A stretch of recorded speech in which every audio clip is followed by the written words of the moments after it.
Belur Math, 14ই June 1901। Swamiji চিঠিতে লিখছেন, জো, আসামে একটু অক্ষম হয়ে পড়েছিলাম। মঠের আবহাওয়া এখন আমাকে কিছুটা চাঙ্গা করে তুলছে। আসামের পার্বত্য স্বাস্থ্যনিবাস শিলংয়ে আমার জ্বর, হাঁপানি ও অ্যালবুমিন বেড়েছিল এবং শরীর দ্বিগুণ ফুলে গিয়েছিল। যা হোক, মঠে ফেরার সঙ্গে সঙ্গে এই রোগের লক্ষণগুলি হ্রাস পেয়েছে।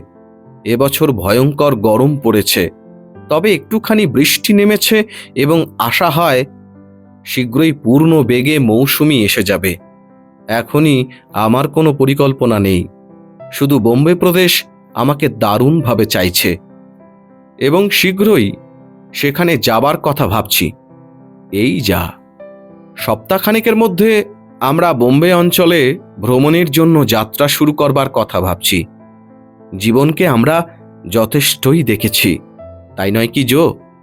জীবনের কোনো অনিত্য বস্তুকেই তাই আমরা আর গ্রাহ্য করি না। মাসের পর মাস আমি সমস্ত ভাব প্রবণতা ঝেড়ে ফেলার অভ্যাস করছি। অতএব এখানেই বিরত হলাম। এখন বিদায়। আমরা একসঙ্গে কাজ করব। এ মায়ের আদেশ। এতে ইতিমধ্যেই বহু লোকের কল্যাণ হয়েছে, আরও অনেক লোকের কল্যাণ হবে। তাই হোক।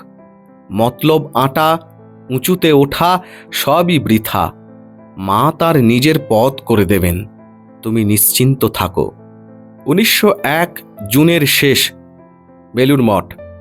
স্বামীজি আরেকটি চিঠিতে লিখছেন, আমার দেশের তীব্র উত্তাপ আমি সাহসিকতার সঙ্গে সহ্য করার পরে এখন আমি দেশের বর্ষা দেখছি। জানো কি আমি এখন কিভাবে বিশ্রাম নিচ্ছি?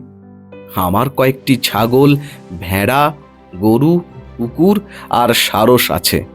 সারাদিন আমি তাদের যত্ন নিই। এটা আনন্দে থাকবার প্রচেষ্টা নয়। আমরা অখুশিও থাকব না। কেন? দুটোই তো অর্থহীন। চিন্তা করো না, উতলা হয়েও না। মাই আমাকে রক্ষা করবেন, আশ্রয় দেন। এমনটাই চিঠিতে লিখছেন স্বয়ং স্বামী বিবেকানন্দ।